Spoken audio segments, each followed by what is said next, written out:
Hey there, guys, and welcome back to the Travis and Damian podcast, episode 106. We're available on anchor.fm/Travis Damian podcast, on Spotify, Apple Podcasts, Google Podcasts, and many more. Today, we're going to be talking about James Gunn's DC universe, Justin Roiland, Hogwarts Legacy, HBO's Last of Us, Nintendo Direct, and many more. So first, let's jump into our recent activities to go and get that out of the way.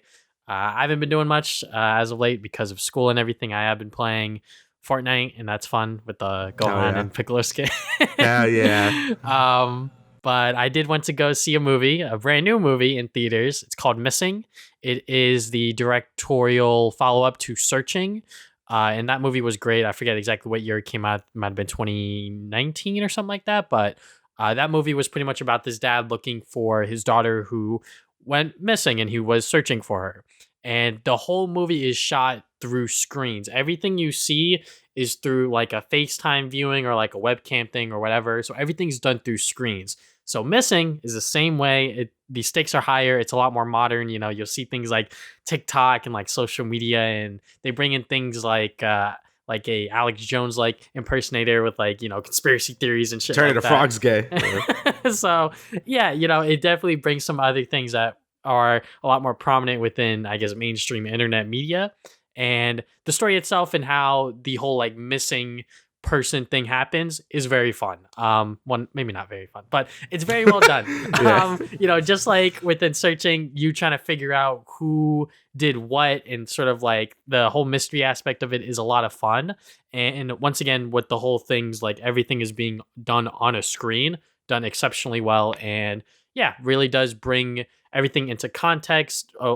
It's a way of storytelling that obviously is done like a lot more difficult because you can't like freely move the camera around. You're gonna have to use what's in front of you, and hopefully you have the audience, you know, read what's on the screen, take in the clues, and yeah, it's a lot of fun. It's still in theaters, probably not for much longer, but if you want to see it in theaters, you can. Otherwise, hopefully it's on some sort of digital service, streaming, whatever. But yeah, it's a great movie. If you haven't seen Searching, which is the movie that previously came out, check that out. And if you like that, check out Missing. But other than that, I haven't really been doing much. Yeah, I kind of been busy as well, actually. I was able to finish Hi-Fi Rush because, you know, the game isn't too long in general. And, you know, everything I said before applies to now. It was really fucking good. You know, the presentation is outstanding. The gameplay is really good. I think it takes the sort of character action game and mix it with the rhythm-based, like, sort of combat really well. Where even if you're not great at rhythm games, I think you can still enjoy it just based because it's still a good character action game as well. And if you do like rhythm games, you probably also like it because it has like a lot of rhythm elements to it as well. You know, I thought the story was nice and enjoyable, you know, very lighthearted, had some funny gags in it. Obviously, it's not going to always land its jokes, but I think for the most part, it does a good job having a nice, like, you know, nice comedy in there. I think the first trailer they showed, I mean, I know it's shadow dropped, but I feel like the trailer they showed in the thing doesn't really sell the humor as well as the actual game does. So, yeah, I think, you know, everything about it is just really good. You know, I hope TangleWorks like makes a sequel out of this because it's been doing really well. You know, people have been talking about it like crazy. It's selling really well, so I'm really hoping they have something here and they could do like a sequel eventually. Also, the game just has like, it's only one, it's on Game Pass. Two, it's like $30, and there's like a shitload of like post game content too. Like there's like a sort of like an optional arena type thing you could do. There's there's this really hard mode where it's like, if you're not on the beat, you lose. So it basically becomes a rhythm game as well as a character action game, and that's really cool. And then there's a bunch of other stuff to unlock. So yeah, it's just a great game. I think the aesthetics really like kind of pull you in, but I think the gameplay is actually really good as well, which is nice. You know, I was afraid it was gonna be all style, no substance, but it was kind of both. So that's good. So Fire Emblem, I really haven't been able to play much of it because I've been busy. I did a few more paralogs and stuff. You know, everything I said before also applies now. Story is getting a little better, but it's still kind of not great. I think compared to Three Houses, it's not really grabbing me the same way, but I'm still enjoying it. Again, if you like the 3DS sort of gameplay, I think it's going to sell it just as well. But yeah, Fire Emblem it's good so far. I still need to play more of it, but it's okay so far. And last, I have Theater Rhythm. This is like a Final Fantasy rhythm game that like I think it was on 3DS as well, but they just released a new game on like PS4 and stuff. And I thought the art style looked cute, so I played the demo of it. And I played like 2 hours of it. It's really good. It's a really simple rhythm game where you just press one button and that's about it. But I think it sort of combines like RPG elements and a bunch of other stuff to it that makes it sort of has like a meta progression, I guess, to it. And it kind of makes it like more addicting to play than just like a regular rhythm game. Obviously, like the actual rhythm game part is fun as well. But like being able to have like sort of meta progression where you can level up and unlock new characters and songs and stuff. I think that stuff really blends well with the rhythm gameplay, and I'm really liking it a lot. Like a lot more than I thought I would like it, because I don't really play rhythm games. You know, that's not really a thing I do too much. And this one really sold me, so I'm really looking forward to it coming out, and it's supposed to be coming out like soon. So yeah, definitely give it a shot. It's really good. Yeah, I remember playing the demo of those games on, it was on 3DS. 3DS, yeah. So I definitely am kind of excited to see that it is still continuing and still has, I guess, like a fan base or, you know, just like a series going on. So yeah, very, very cool. Moving on from there, we're going to get into everything else within the news, entertainment, gaming, etc. So first up, we got James Gunn's announcements for the DC universe that he has planned, sort of giving everyone an idea of what he wants to do with this new DC universe. So obviously he's bringing in a lot of the big hitters like Superman and Batman, but also he's bringing up a lot of the other lesser known things and also some passion projects of his, which is kind of interesting, but we'll get into that. So first up, he wants to sort of emphasize that things that are outside of the continuity, such as the Batman with Robert Pattinson and Matt Reeves, that is going to be part of the DC's Elseworld, along with the Joker and literally anything else that is not part of James Gunn's, I guess,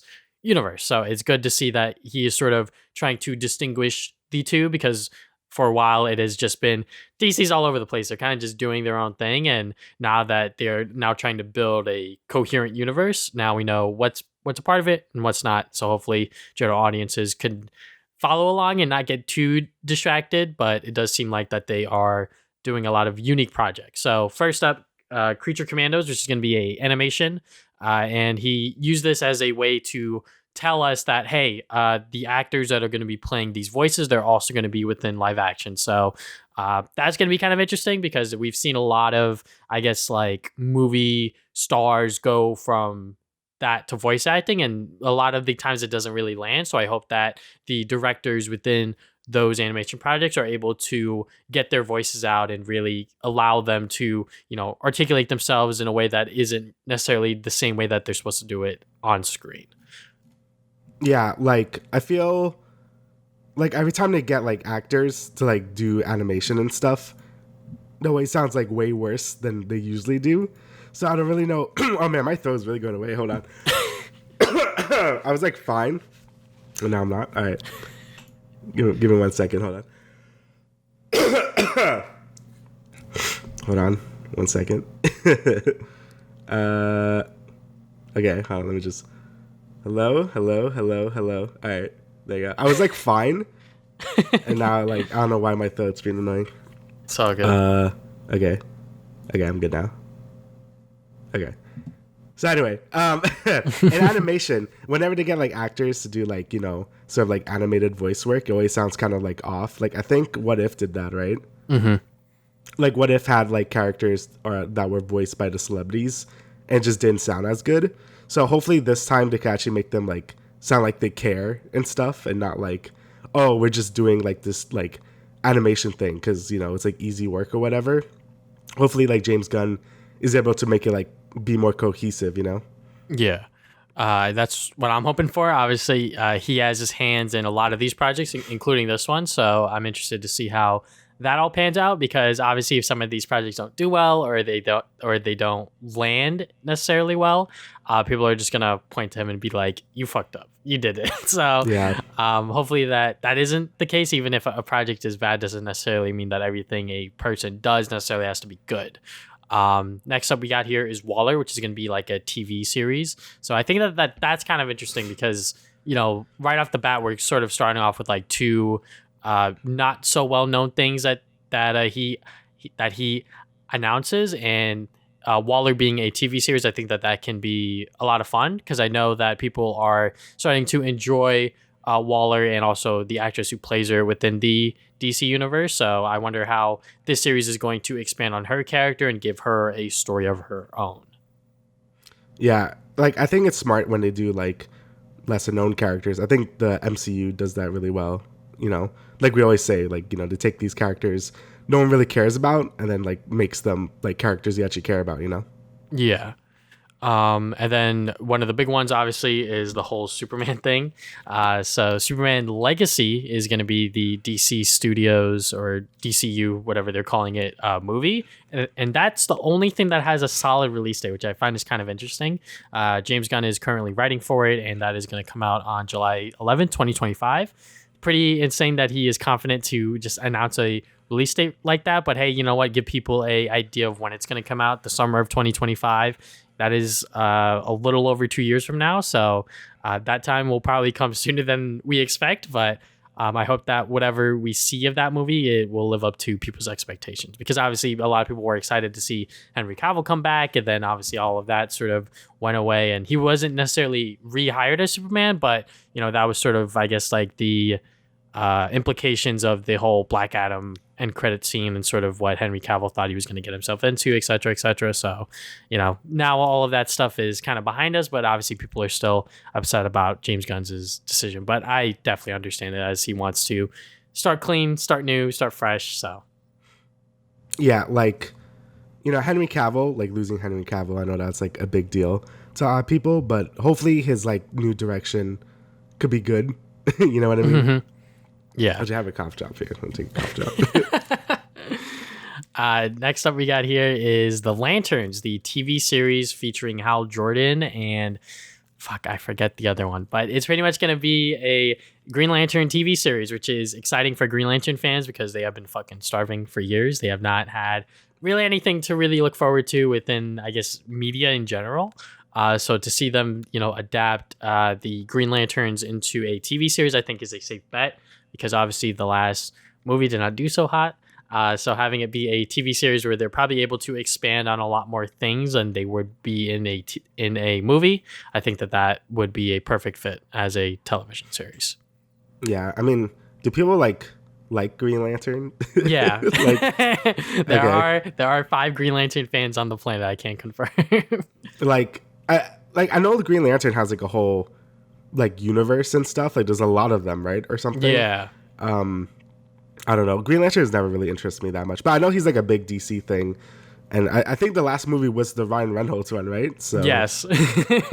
Yeah. So I think having another shot at Green Lantern will be appreciated for the DCU, because like he is a big deal. So I think like having him there is a good idea. And honestly, like I said, I think TV shows are just better for like world building and stuff. And you know, the Green Lantern stuff is such a big like world. Like there's a lot of things going on. So honestly, it could work like Loki with the TVA and stuff. Like I think that could be sort of a good like comparison, because you know they have like this weird police system and stuff, and I feel like they could get that more across in a TV show than they could in like a movie. You know what I mean? Actually, yeah. I like them dipping more into like the TV shows than the movies, because I know like the Marvel shows, like it's a lot to keep up with, and I get it. And they don't always nail the endings, as we always talk about, but I feel like when they do, it's really good. Like I still really like Loki, and Falcon and Winter Soldier and stuff. Like, you know, I think those, I think they work better as TV shows than a movie. You know what I'm saying? So yeah, I think you could expand on the lore and stuff more. So yeah, and I'm glad that they're doing that with a lot of these lesser known characters, because like you said, they're able to expand on their world, who they are as a character, and you know, they're keeping the movie stuff because, you know, those could potentially rake in a lot more money and be a lot more higher budget with the Batman and Superman movies. But before we talk about the Batman movie, the Authority movie and Paradise Lost television series. So Paradise Lost is going to be a series focused on the Wonder Woman people. I forget exactly what they're called. Yeah, like the what do you call them? The era. They're not like what? Fuck, we're so bad. We are both so. Like it's bad. like, all right. Well, he said it's supposed to be like Game of Thrones, so I'm like, okay, I guess. Game of Thrones cross DC. Yeah, something like that. I forget exactly what James Gunn's pitch of it was, but yeah, it's going to focus on, I guess, Wonder Woman's world. So I'm glad that they are expanding on that as well, because, that just seems like a whole island of just like fucking strong women and shit like that. Like that could be kind of cool. So that could be kind of cool, yeah. Like I wonder if it's like, I guess that goes with is that the next thing? Yeah, Swamp Thing. I was gonna say, like, I wonder if they're gonna be afraid to sort of go into more darker tones, I guess, like more maybe rated R stuff, because the MCU has always been more PG-13y. Like I know Deadpool 3 is supposed to be rated R, but they definitely try to be more PG-13. Like I wonder if the DCU is gonna be like some movies are R and some are PG-13. Like it just depends on like the hero or whoever they're focusing on. And apparently James Gunn said that Swamp Thing's supposed to be like really different from everything else around me. Yeah. Like supposed to be more horror theme and stuff. So I wonder if they're gonna sort of take that plunge into be more rated R, I guess, than MCU. Because I feel like a lot of DC characters are a little more violent or mature, I guess. Yeah. Like Batman and stuff. Like, no, the Batman was PG-13 though, right? Yeah, the Batman was PG-13, but people thought it was going to be R because of how gritty and how dark it looked. But obviously, there's Lego sets of it, guys. Come on. Yeah. But yeah, I wonder like how deep they're going to go with that. That'll be pretty interesting to like sort of set it apart from the MCU. Obviously, rated R movies are not going to make as much as a PG-13 movie because more people could see it. But it'll be pretty interesting. Also, it's pretty interesting that James Gunn kind of just said all this shit, right? Like he just laid out like 2 years or 3 years worth of stuff like in one Twitter post. Like it's kind of crazy. Yeah, I'm honestly very glad that he's being very transparent with everyone. He even like replies to like random people's tweets and their questions, and he's being very upfront with people, which I like.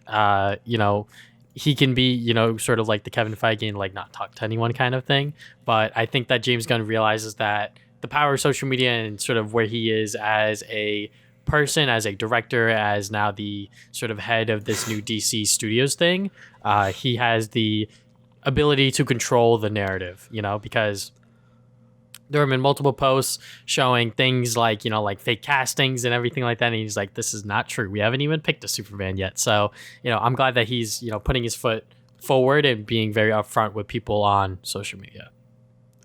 Yeah, I think that's really cool. I kind of wish like, I mean, like some people when on Twitter might say something unhinged, but I feel like it's pretty cool to have that like open dialogue. And James Gunn has been pretty open about a lot of his plans. Like he's been very like, hey, this is what's, even with the Henry Cavill thing. Like he went to Twitter and like explained himself, So I think that's pretty cool.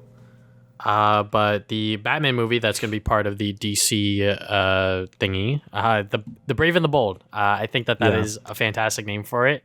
And on top of that, one thing that he did throughout this whole like 6-minute video was he was explaining where the source material was coming from. So I believe that this one, the Batman source material, I have it on my Amazon wish list because I actually do want to read it. Grant Morrison's run of Batman. It pretty much depicting how Batman is trying to raise Damian Wayne as a kid, and he's like a assassin, and so I'm glad that we're gonna get actually like a Robin within this universe and see how the Bat family and how they all interact with everyone else. I think that this movie can be very, very good just because of where they're pulling the source material from. Because I haven't read Grant Morrison's work, but I know that it is very, very good. Yeah, I always hear good things about it. I really probably should get more into like that stuff. Like usually when it comes to Batman, I just like kind of watch whatever the big movie is with it, and that's about it.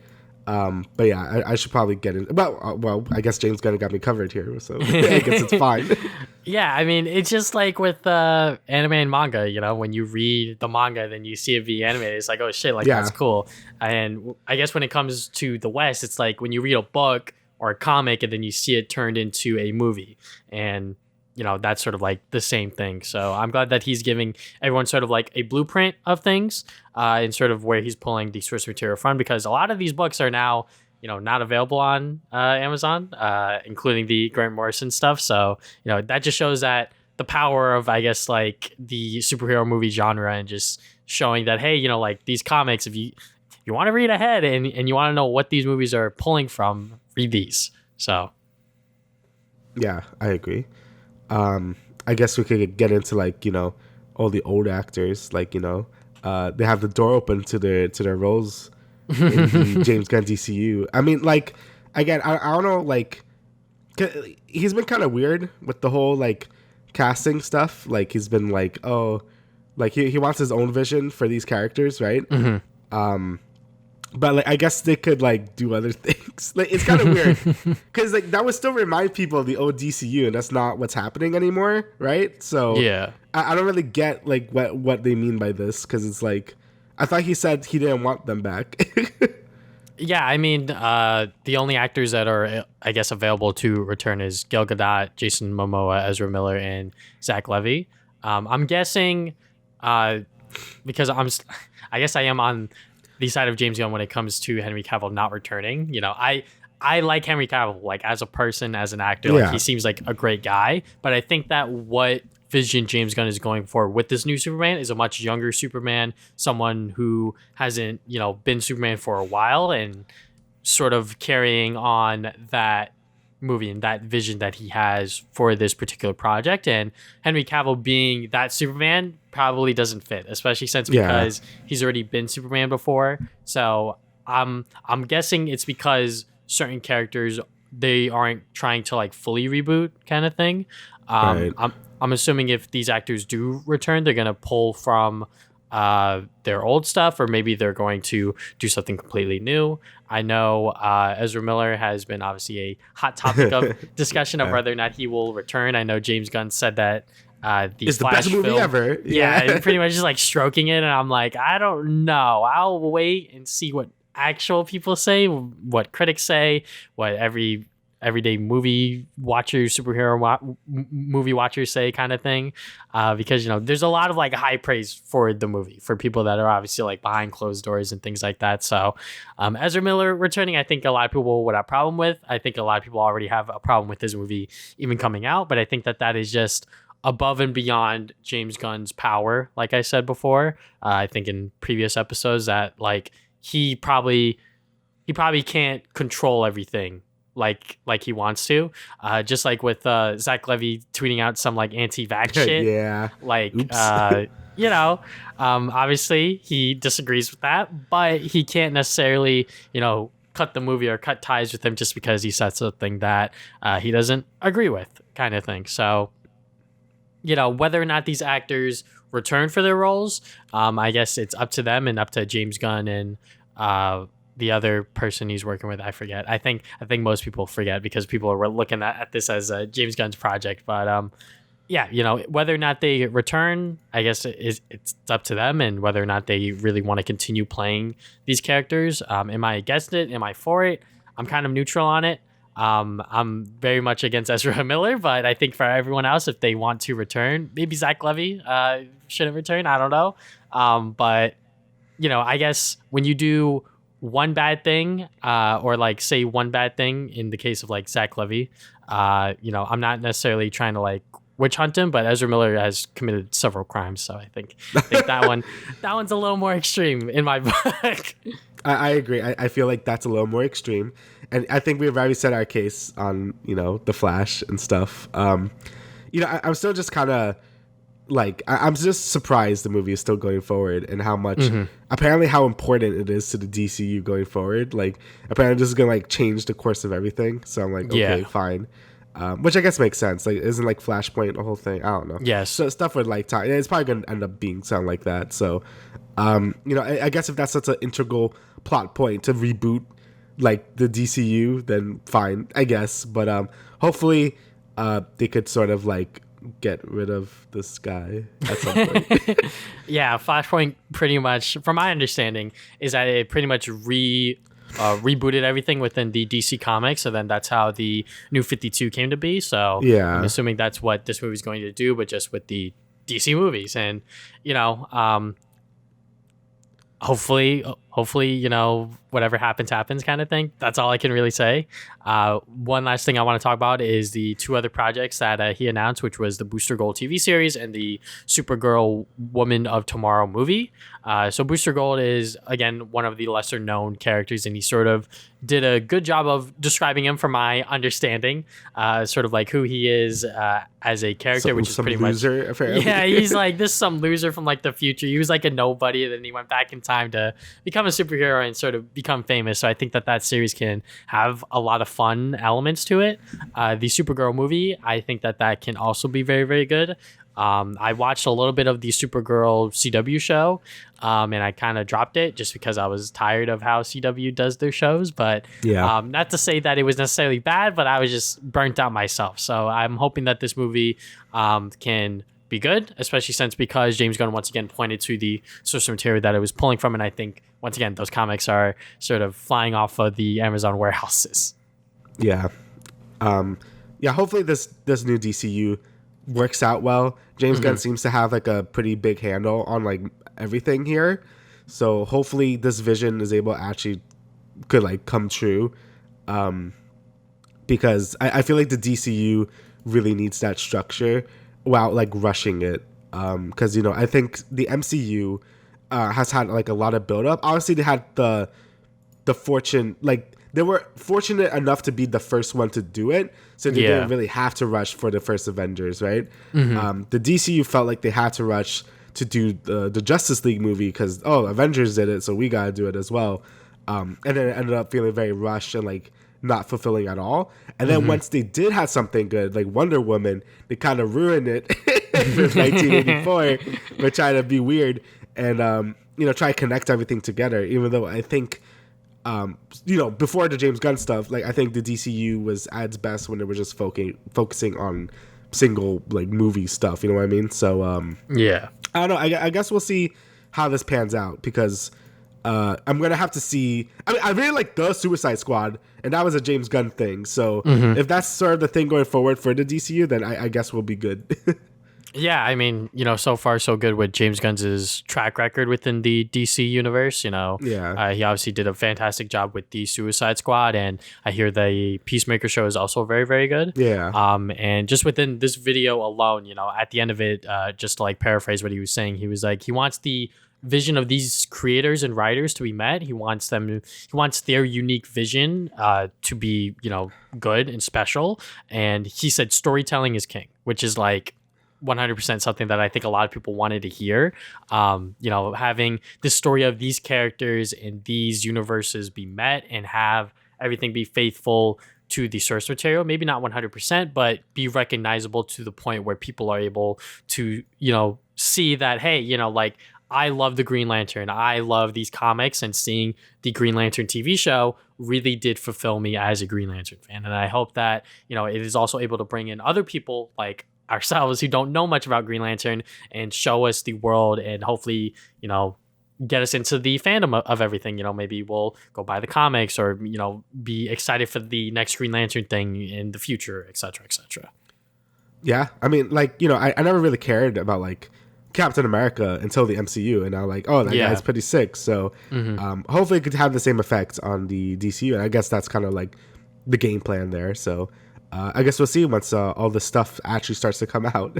Yeah, I mean, with the whole MCU thing, a lot of those characters were fucking nobodies. Like no one knew Iron Man. Look at Ant-Man. You know what I mean? No one knew Iron Man. No one knew Thor or anything like that, unless you read comics, obviously. And then those movies came out and they did millions and millions of dollars. So we are where we are right now. So hopefully James Gunn's DC is able to bring that to fruition. Obviously a lot more slowly and a lot more thought out because of the landscape that we're in now, but I'm looking forward to it.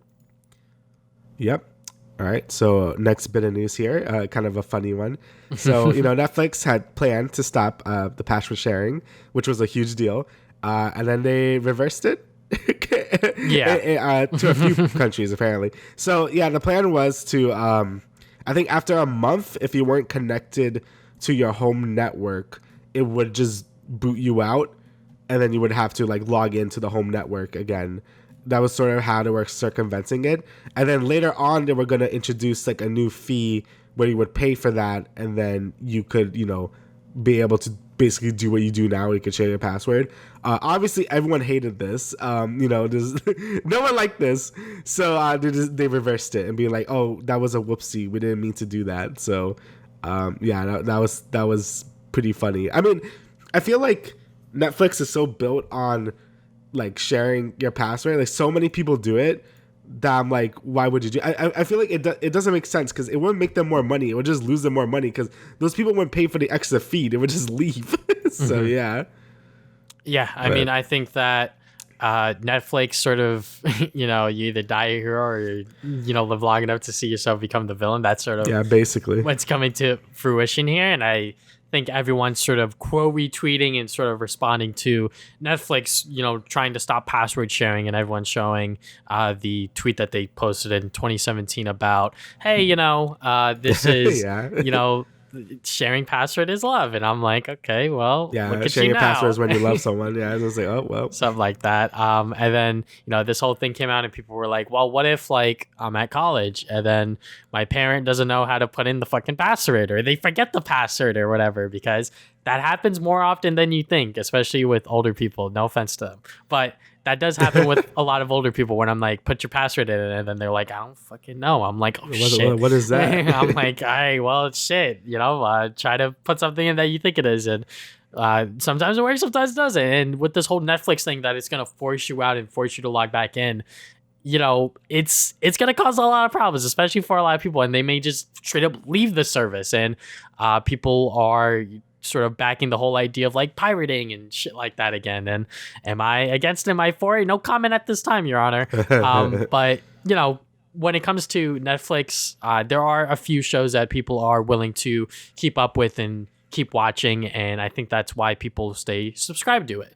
But when it comes to, when you look at the landscape now with all of these streaming services available to your leisure of picking and choosing from, it's like, okay, well, do I really want to go on Netflix where like they aren't really user friendly anymore, especially because they are really trying to push this whole idea of like no password sharing. You have to log into your home network and all this other stuff. So yeah, I think they're really just shooting themselves in the foot here. And I know that they're losing subscribers, and I know that they're losing users, every single quarter or whatever. But I think that them trying to do this as like a Band-Aid isn't going to work. Yeah, it also doesn't help that their catalog is getting like, weaker. Like either they keep canceling shows or they just produce garbage. I guess. There's obviously Netflix has a lot of good stuff, and I won't pretend it doesn't. Mm-hmm. And there's a lot of stuff worth keeping up with, but I feel like that's been dwindling a lot. Like I feel like we're past the heyday where there was like, oh, this new Netflix thing, like it has to be good. Like, that was probably back when Stranger Things first came out, right? Like 2016 or something. Like we're way past those days where when you see like a Netflix original movie, it's basically like the straight to DVD equivalent now. You know what I mean? Yes. So it's very unfortunate to see how far they have fallen, but it's also good because, I think other streaming services had just provided better content as a result, because Netflix was such a monopoly in the streaming service because it was first. But now it looks like they're kind of going way of like Best Buy, where it's like, yeah, they were like one of the first one. Not Best Buy, I'm sorry, Blockbuster. Like Blockbuster, where it's like, oh, we were like one of the first to do like the whole rental thing, and then it's like, oh, now we're kind of eating shit. So hopefully they could find a better place. Honestly, I think it's just produce better content and don't do this shit. Don't like harm your user base. Like I feel like there's no advantage in this like decision, you know what I mean? Yeah, I mean, them just straight up shooting themselves in the foot, like I said. There really is no reason for them to enforce this, especially because they're the first ones to do it. And obviously when you're the first one to do anything, you're gonna stand out. And this particular move is not friendly to the customer base, so I think that this is something that they should lay off of. It is still available, I believe. It is still being trialed in Chile, Peru, and Costa Rica. So I don't know how well that's going to go. But I'm sure that their availability of streaming services is a lot smaller compared to us within the United States. yeah, it's kind of a mess. All right, so next story we got here is AMC Theaters adjusting ticket prices based on seating. So this is very interesting. Once again, this is another company, just like Netflix, sort of trying to nickel and dime their way into a little bit more money. I know that they were the same company to be like, we're gonna have like premium prices for like superhero movies to like make sure that they can like stay open, which I think, from my perspective as like a person who goes to the movies a lot, like when I went to go see Missing that I talked about earlier, which is obviously like not a very popular movie, it was literally me, my girlfriend, and then an older couple behind us. That's it. There's literally only 4 of us in the theater. But then again, that was on a weekday on like the afternoon around like 2-3 o'clock, something like that. So you know what, that is understandable. But at the same time, it's like, you know, I also went to go book tickets on AMC for Ant-Man for next Thursday, bro. Every fucking seat's full. I'm like, Yeah, okay, I know. Yeah, okay. It was like that for me too. I'm like, all right, yeah, I get it. You know what? If they want to charge prices, you know, like a slightly higher price for people that only go and see superhero movies, that's fine because they're probably not even going to notice. But with this whole like ticket seating thing, it's like, I don't know. That seems a little weird, especially because I know that someone in this article said that it like pretty much makes like poor people having to pay for like the super front row seats or something like that, which is like fucked up, you know? I know that obviously like with like concert tickets, like that's understandable because that's like a once in a lifetime sort of like thing. Like you can only see on that day in that town, in that venue, that's it. But when it comes to a movie, it's like you have options. You can see it on this day at this time, at a different time, at a different theater, et cetera, et cetera. There's options there. So when you're sort of adjusting the prices for like a few dollars extra here and there for like the seating, it's like, all right, well, I think that that's just not cool. No, I agree. Like, I think that's kind of fucked up. You know, going to the movies is like a luxury thing to begin with. You know, like if you want popcorn, if you want a drink, if you want like a seat, like all that shit costs a lot of money. And to like sort of add insult to injury, like you're gonna charge premiums for certain movies, you're gonna charge premiums for certain seats. Like, I feel like it just doesn't end at that point, you know. And I feel like, you know, again, they complain, why does no one go to the movie theater? Like, maybe you should like not make it so fucking expensive. But yeah, again, I you know, I only go to the movie theater to see Marvel movies. I know I'm part of the problem, but you know, I mostly just go to see Marvel movies, so it doesn't really like bother me too much. But for people that want to go more often or just don't have as much money, like it's just kind of like a lose there.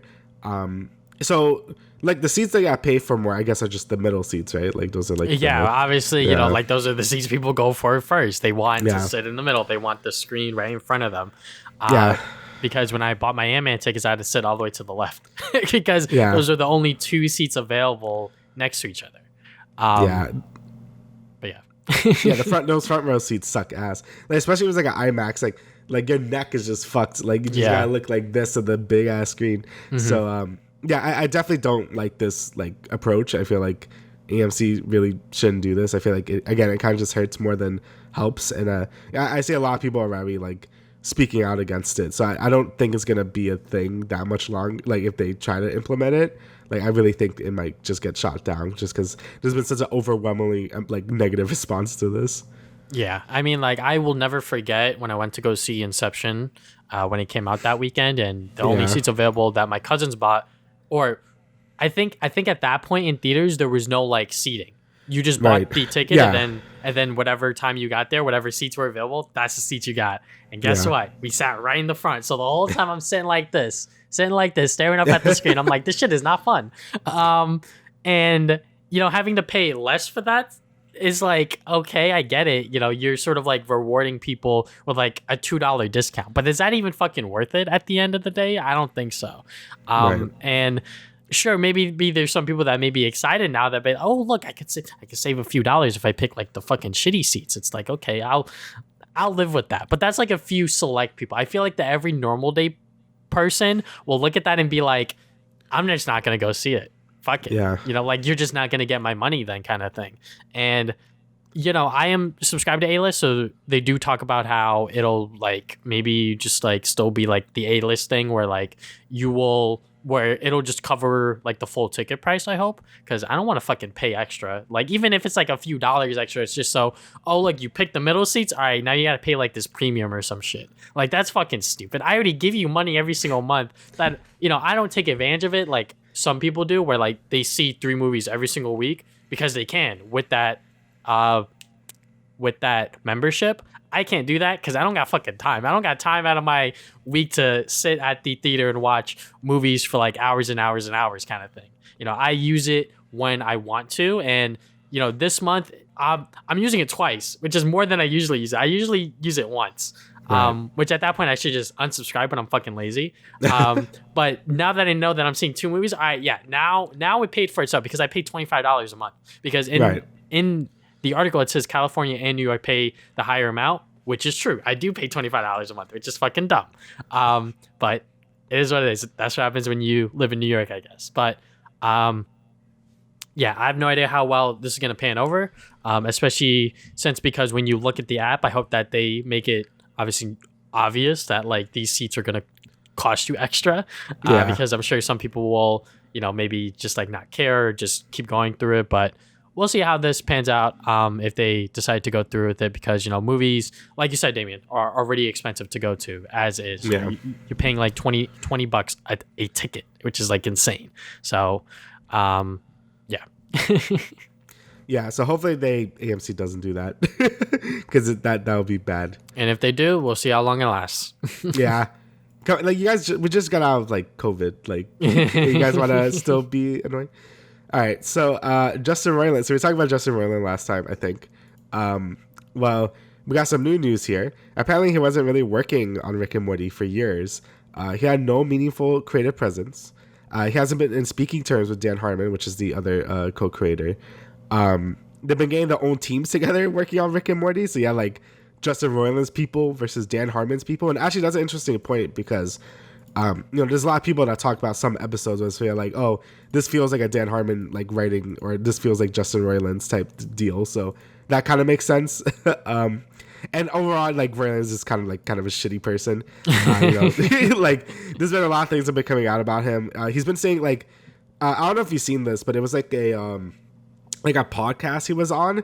It was talking some really weird shit about minors. I'm like, what the fuck? Like, really gross stuff. I'm like, what is this? Oh no, he's shitty. Wow. Yeah, and that was like from like 2010 as well. Like, you know, like it was always there. It's not like he hid it. Mm-hmm. It's just now like people are finding this stuff. And you know, it's very unfortunate because, again, like you know, I think we both liked Rick and Morty for like since like season 3 or something. Like we went up to like season 3, then I kind of stopped watching. Mm-hmm. You know, I enjoy his funny, stupid voices, and I enjoy the writing and stuff. And it kind of sucks to see like all this stuff happen. You know, it's stuff like this where I'm like, can I like anyone? Is everyone just like kind of just a shitty person? But I guess it's better to know than not know, you know? Yeah, I mean, I guess when we stopped watching Rick and Morty, that's when Justin Roiland stopped working on it. But yeah, I guess so. Yeah, obviously it's not cool. Anything that he has done inappropriately within the workplace, is not willing to work. I guess his fascination with minors or whatever the fuck, not to, you know, say that is exactly what happened, but apparently that is a thing. Not trying to get sued here. That's what I'm trying to say. Yeah. I'm not saying he did anything. I'm just saying he talked about it. It was weird. Okay. Yeah. You know, because like the more I read on this Hollywood Reporter article, it was very interesting because, you know, obviously you get to see more allegations on him, but also seeing how the relationship between him and Dan Harmon sort of just fell apart, and you know, them getting their own guys together to work on Rick and Morty, and you sort of had like cliques going on within the Rick and Morty, I guess, like working process, where you had Justin's guys versus Dan's guys. It's obviously not going to work out, you know, like because you guys are sort of like pitting yourself like against each other. I know that I think like a source said that like it was like very, very good when it started off, obviously, because there was no like real expectations, and then overnight they were called geniuses. And after that, you know, once you see that success, it's like, all right, well, you either keep working like diligently or you fuck off and, you know, don't do anything, which is sort of like what Justin Roiland did. So yeah, to see him now in this light where it was like he wasn't even directly involved with these shows, it's like, oh, okay, then I guess him getting kicked off doesn't really mean much other than that he literally cannot do anything with these shows anymore, which, for better or for worse, it is what it is. That is the consequences of his actions. And I think that is not going to affect these shows, honestly, because I know last time we talked about it, it was like, are these shows going to be the same? Obviously, like, his stupid voices aren't going to be there, but like anyone could do those voices. You got like a bajillion Rick and Morty impersonators online. There's going to be one of them that's going to be like a professional kind of level. So now that he's officially off of these projects, in my opinion, it's not going to affect how these shows are going to operate. If not, they might even get better. Who knows? Yeah, there's a good chance it could be better without, like, I guess, him being there at this point. Again, just kind of sucks, but it's always good when a sort of a person that you thought was good, to get outed, because then they can't hopefully do this stuff anymore. And hopefully he's able to sort of pay for whatever he done, like, especially with his wife, with like lawsuits and stuff, like literally get like pay for it. But I guess we'll see it in the future. Like, I don't know if he's done anything actually like really, really bad. Like, that has not come out to light yet, but I guess it's only a matter of time before we figure that stuff out. But, if you enjoyed Rick and Morty, then it probably shouldn't see that much of a quality change, honestly. Like, it's probably the most noticeable thing is going to be the voices, because obviously he's not voicing them anymore. So, yeah, if you were... Even, like, Solar Opposites, which was, like, the Hulu show he made, which was... He made that. Apparently, he wasn't even that involved in it either. So, like, honestly, these things should probably be fine. But yeah, I guess we'll see how everything turns out whenever the future projects and episodes and stuff start to turn out. That first new trailer for Rick and Morty is going to be very interesting whenever that comes out. Yeah, I'm sure that there's going to be a lot more eyes on it than before. So yeah. Next bit of news we got here is Activision Blizzard to pay $35 million for failing to maintain disclosure controls related to complaints of workplace misconduct and violating whistleblower protection rules. So this is a press release from the U.S. Securities and Exchange Commission. So yeah, we got him. We got him. So they're paying $35 million to settle the charges. And yeah, I guess that is sort of like the end of that with the whole workplace misconduct thing, because obviously this has been a story going on for a while, and to see that they have to pay such a large amount, hopefully. I'm not exactly sure how much Activision Blizzard is actually worth, so maybe this isn't a lot, but, $35 million, that sounds a lot to me. So we'll see exactly how this affects Activision Blizzard as a company, because obviously they're still working on Overwatch and whatever other projects they have in the pipeline. Yep. Yeah, hopefully... this will have some effect, probably not. I mean, Blizzard's worth a lot of money. Yeah. So I don't know how much of an effect this is actually going to have on them. But hopefully it's enough to really... I mean, I don't really know how much of an effect all this stuff had on Blizzard to actually be better. Because I don't think I've heard anything since all the stories came out like a year or two ago. So I don't know if Blizzard has gotten better recently. Actually, no, that's a lie. Because Diablo 4 has been in development, and I've been hearing that it's not been going well with like crunch and stuff. So never mind. But hey, at least they're not like harassing people, I guess. I don't know. Again, the video game industry really needs like unions and stuff, and like we really have to sort of fight for that more. Just because I feel like a lot of people that work in the game industry like just get like zero respect at all, just because it's so replaceable. So hopefully, like, we could see this sort of like unions and stuff prop up more, because the things that happened at Blizzard were obviously awful, and obviously like even like companies like Naughty Dog and stuff have been treating their employees not great, not in this respect, but in terms of like crunch and stuff. So yeah, hopefully that stuff could be dealt with, and hopefully this lawsuit and stuff is like sort of like a deterrent for any other company that's like being weirdos about it. Like, I don't want to see no more companies like farting on people's faces and stuff. Like, I'm tired of it. Yeah. Hopefully, if Microsoft ends up buying Activision Blizzard, because I know that there's a lot of things going on there with. I know the US sort of stopped them, and I think the UK. The UK, yeah. The UK's like, y'all can't do this kind of thing. So. I'm sure that there's a lot of legal battles going on in the States overseas. So we're just going to have to wait and see if Activision Blizzard can be saved by Microsoft, if at all. But yeah, $35 million sounds good to me.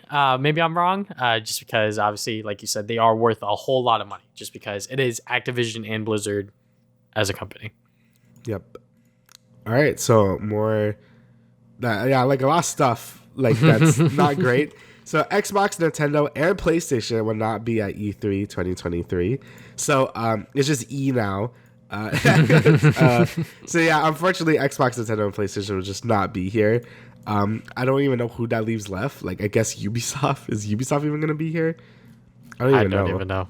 I mean, having the big three gone is pretty huge. Yeah, it's basically over. Like, without the big three, no one's watching E3. Like, the Ubisoft and EA stuff and Bethesda, I guess they were Xbox now, so I guess they won't even be there. But they've always been sort of like the side platters. Like, okay, I guess I'll watch this. But I'm mostly here for the big three.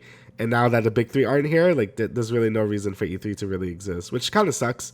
I mean, I kind of been, outspoken where I'm like, I like E3 because I like having that week where all the news comes out and stuff. Like, I don't like it when everything's spread out, like, over the year and stuff. Well, I do like when things spread out over the year, just not like that summertime block is like, I like it when it's all in June during like that week of June, and then you can just enjoy all that video game stuff. Now it's like, oh, now you have this summer event here, the summer event here, and here and here.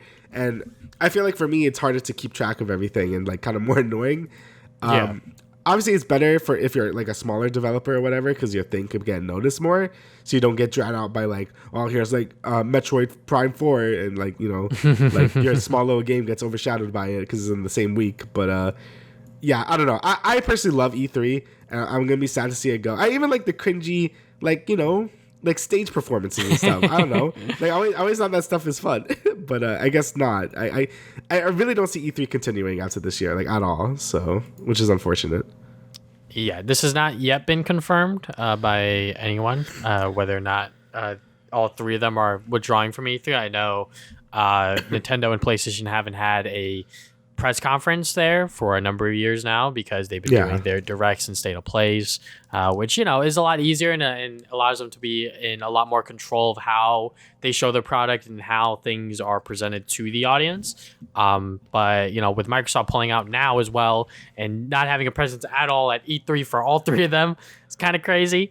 I also do enjoy having like that one week where everything gets announced and you sort of get to see what all of the new games are offered either later in that fall or even going into the next year, because all of these big announcements are being shown. And I think that with E3 coming to an end like this, it sort of just shows the era of the internet kind of thing. Right. Nintendo was the first one to really take advantage of the internet and seeing that like, hey, like we don't really need a press conference at E3.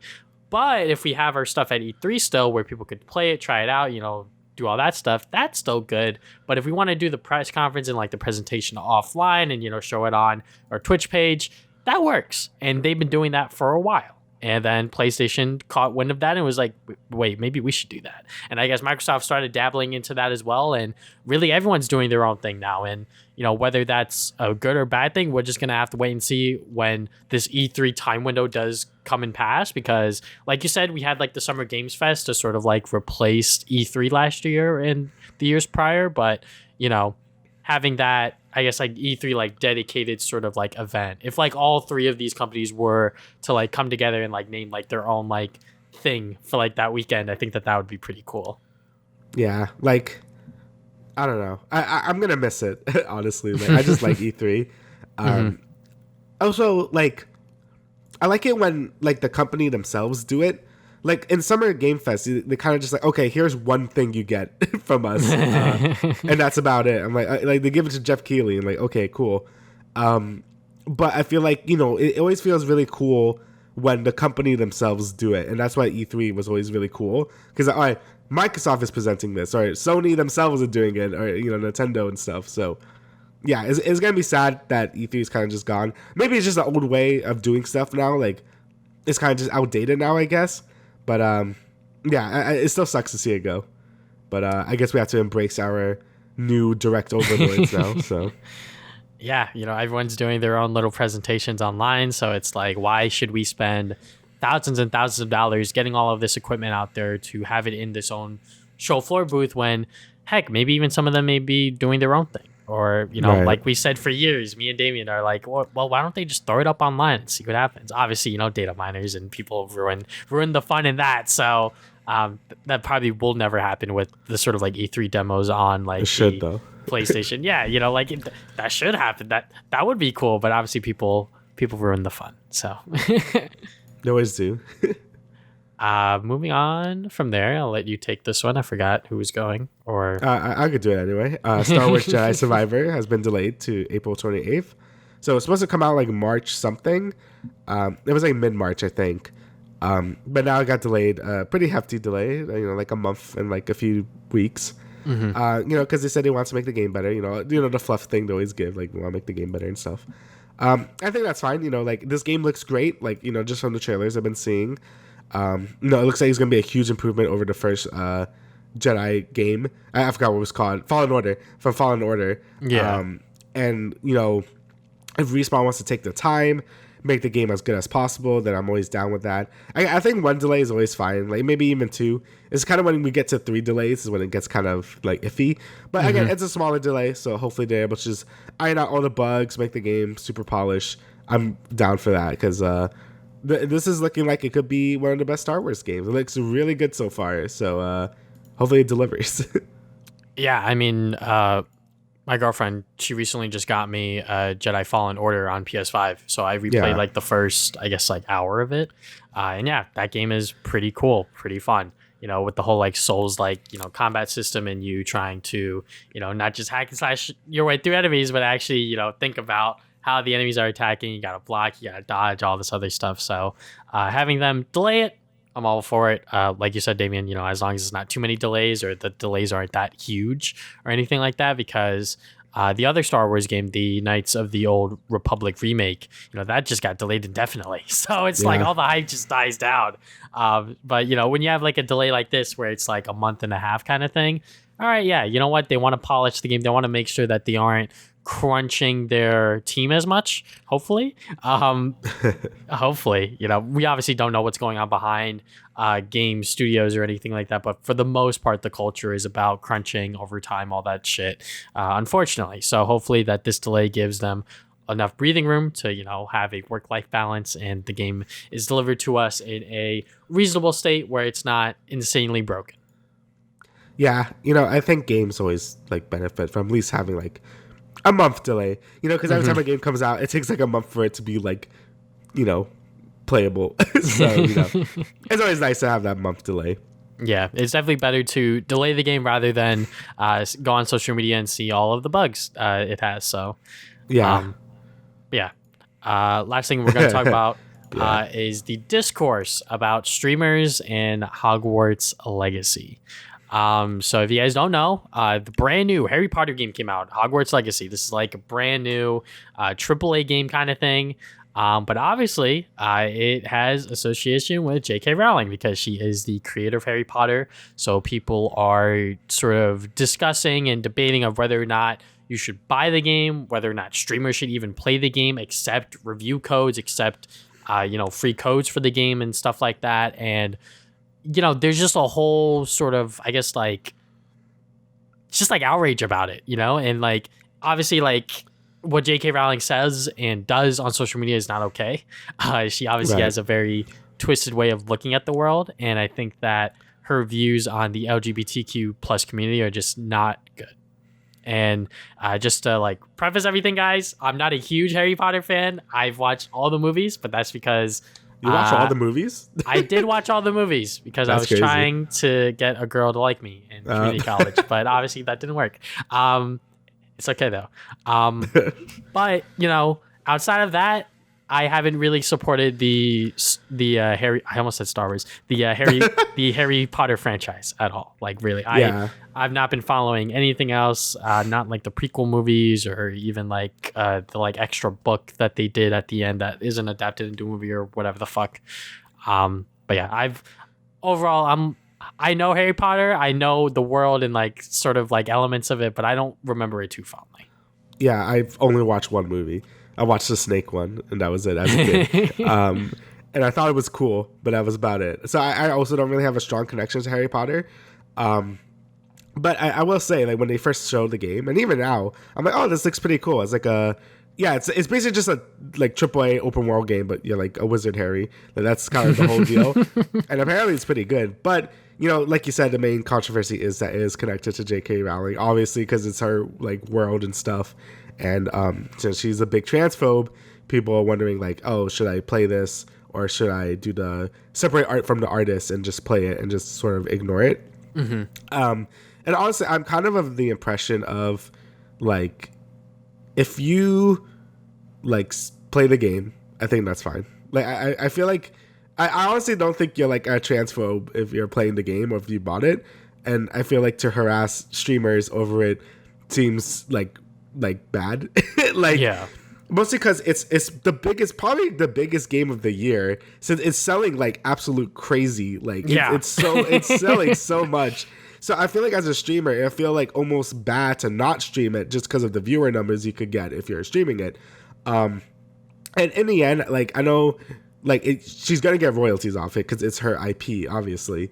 But I feel like a lot of the developers said she wasn't really involved with the game at all. Like, she didn't really wrote the story or did anything else. So, like, if you really want to feel better about it, then I guess there's that sort of cushion. But even then, like, I feel like even if you like gave $60 to this game, like, she's already a billionaire. Like, you know what I mean? Like, she has a shit ton of money to begin with, so I don't think it matters that much. And, you know, we both vote. I don't vote for these people. Like, it's fine. But I feel like that's more important than giving a $160 check to this lady that probably doesn't even matter. So yeah, and she's not even going to see the full 60. Exactly. She won't even see the full 60. Yeah, she's going to get, like, a royalty thing. So, and, you know, again, it's a drop in the bucket for her. So, again, we both obviously support trans rights and stuff, you know, all that stuff, you know, we support all that. But I feel like in the end, I feel like this is kind of like, it doesn't matter as much as some people are doing. And again, just don't harass streamers. Like, someone made a whole website to track like who's playing the new Harry Potter game. Like, what the fuck is this? Like, like, just let them play it. It's fine.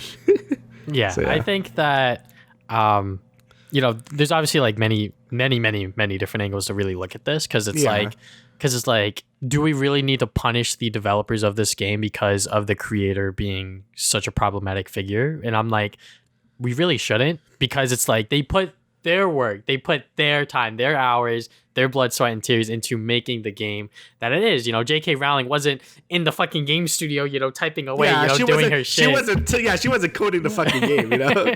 So it's like, okay, like, they made this really, really good Harry Potter game, and should we really punish all of these people because of this one person? And it's like, It's really like a tricky situation for some people. And, you know, I understand that. And I think that when it comes to streamers and content creators accepting free code for it and doing videos on it and promoting the game, you know, like, that's their way of trying to make money, obviously.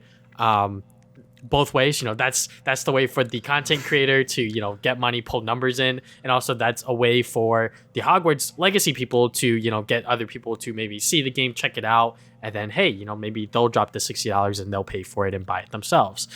So, you know, it is definitely like a two-way street, which I could see why people are upset at streamers for streaming it, but at the same time, it's like, they're entitled to their right to stream and play whatever they want. I know that there are a lot of streamers and a lot of content creators that are also using this as the opportunity to donate to certain projects and certain charities to help and support the LGBT plus community. And I think that, or LGBTQ plus community, I hope I said that right. You know, help them out and help their community by, you know, donating while they're playing for the Hogwarts Legacy game that they likely got for free. And I was thinking about this myself. I'm like, shit, like, if I was a Twitch streamer and I was like a content creator, would I accept code and stream this game?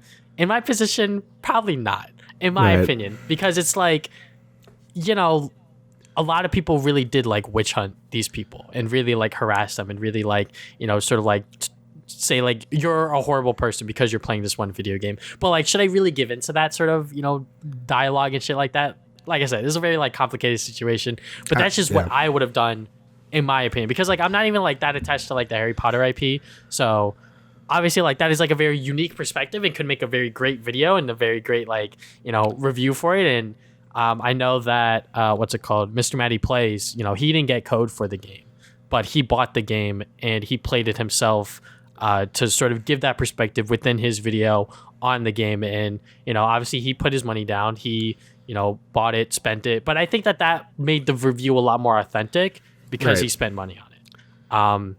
But yeah, like harassing Twitch streamers because they are playing the wizard game, if you will, is so stupid, because it's like, we shouldn't punish these game developers, and we really shouldn't,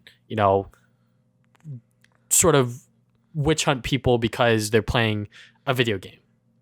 Yeah, like I feel like when it comes with this stuff, it's kind of just like on your own morals and stuff. Because I know people cry for a boycott and stuff, and I feel like boycotts basically never work in terms of like moral high ground, or not high ground, but just moral grounds, I guess.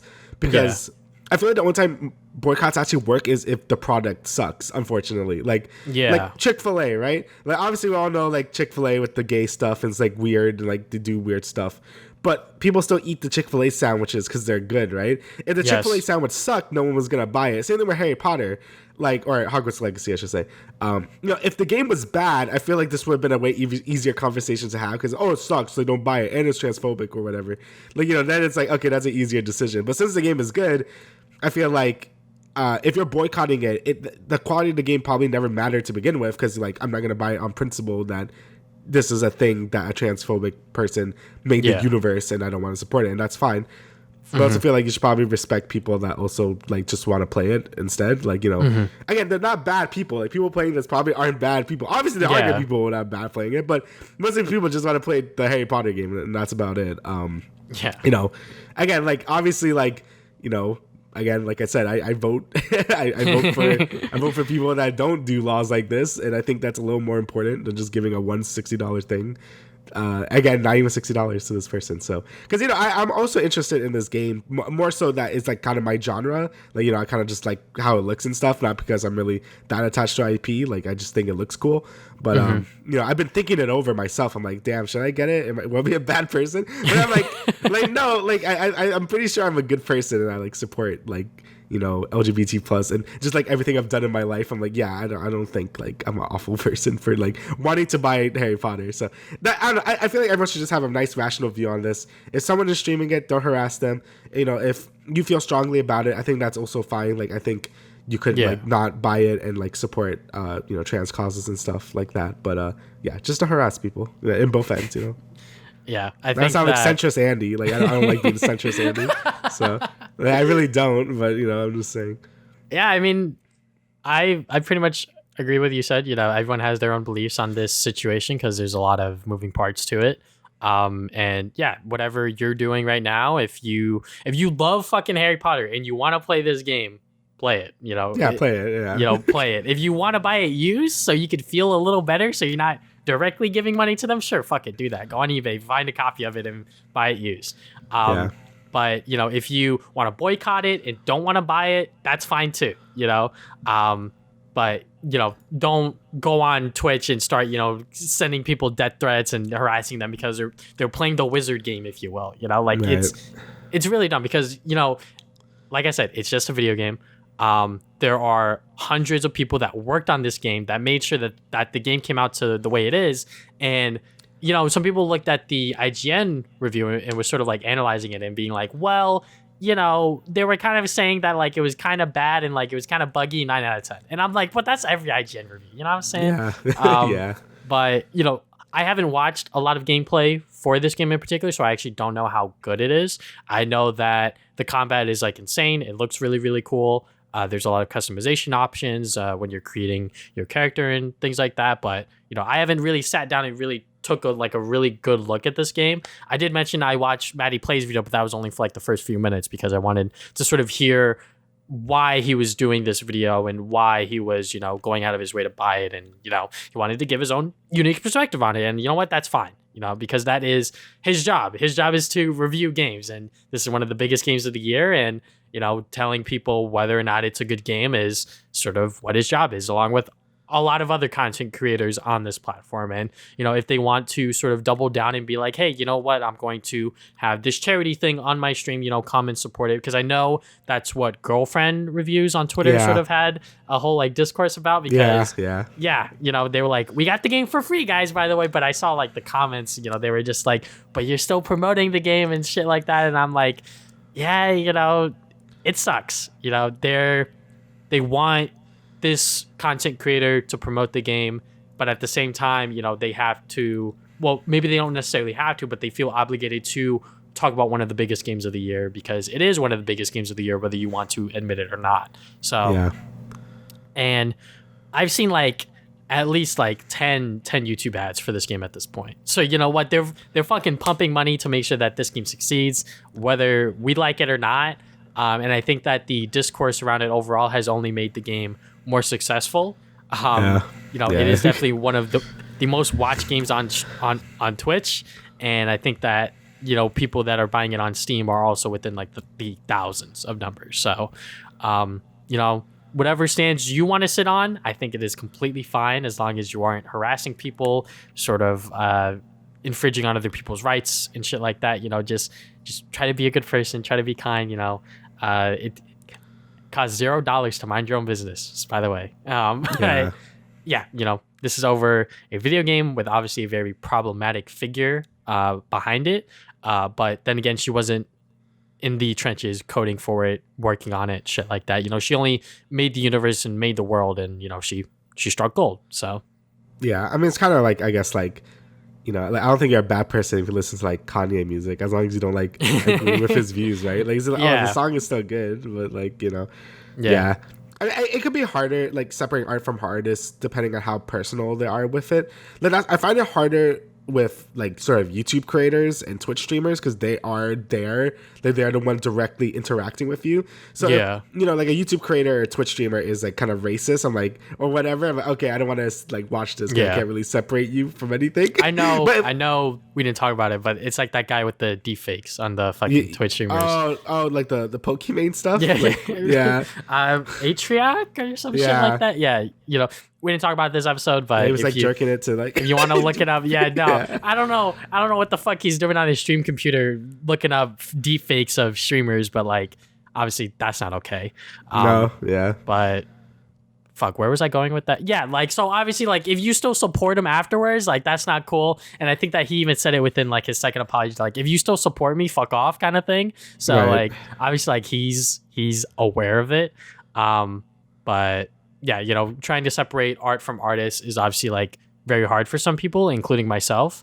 But like you said, when it comes to like Twitch streamers and content creators, that is definitely the hardest. I was just gonna, like, it's just easier to do it when it's like sort of like the own fictional world, because it's less associated with J.K. Rowling and more like, oh, it's Harry Potter, like some people, it's like, oh, Star Wars is like Star Wars, not like who even like George Lucas, like it's just like it's just like, it's just Star Wars now, it's its own thing. So I feel like a lot of these people don't even really even know who J.K. Rowling is. They're just like, they just know the Leviosa or whatever. So yeah, sometimes certain things become bigger than the original Minecraft. Minecraft. Notch is a gigantic piece of shit, but like people still love Minecraft like a lot, and rightfully so. But Notch is a piece of garbage, but Minecraft has become so big that it doesn't even matter. So like, are people streaming Minecraft also like, pieces of supporting shit? No. his views? Like, not really. I know they let him go, but like still, like he was still like there with his views and stuff. So, and I guess like the modern example with Rick and Morty and Justin Roiland. Rick and Morty with Justin Roiland. Like,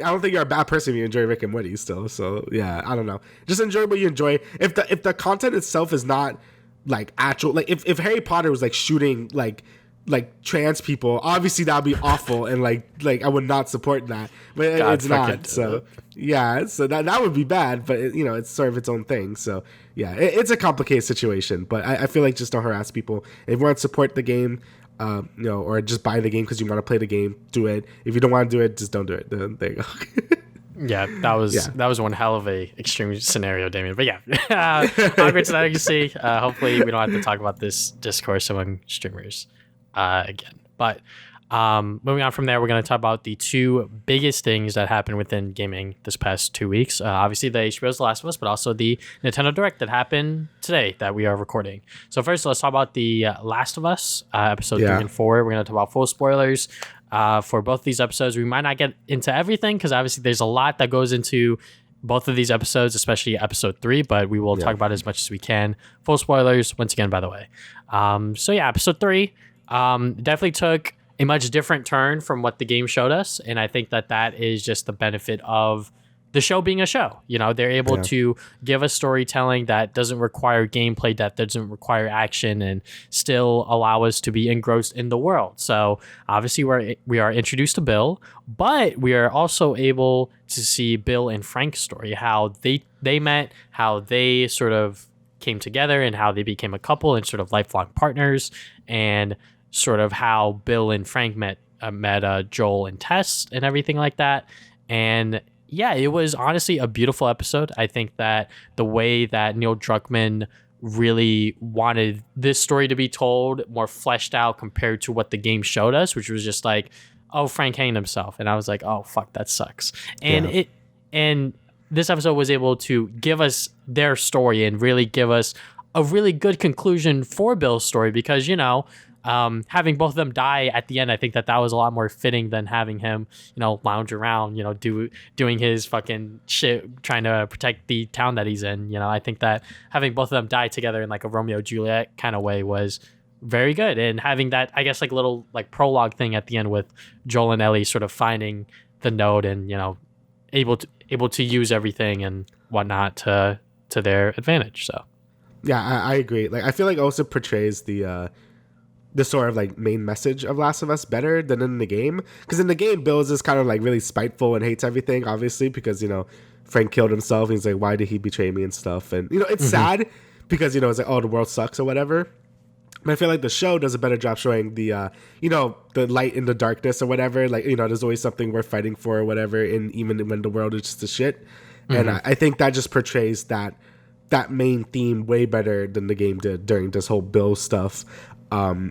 And, you know, I think that, you know, them going through the whole life together and stuff was like, it was really good. Honestly, I cried. I was definitely tearing up at the end. Yeah. I definitely, like, it was one of those cries where it's just like tears are just falling in your face. I'm like, oh, I guess I'm crying. I'm like, oh, God. Yeah, I think they did a great job just showing their relationship. And, again, just showing that main theme of Last of Us being that, yeah, you can find something worth fighting for even when the world is to shit.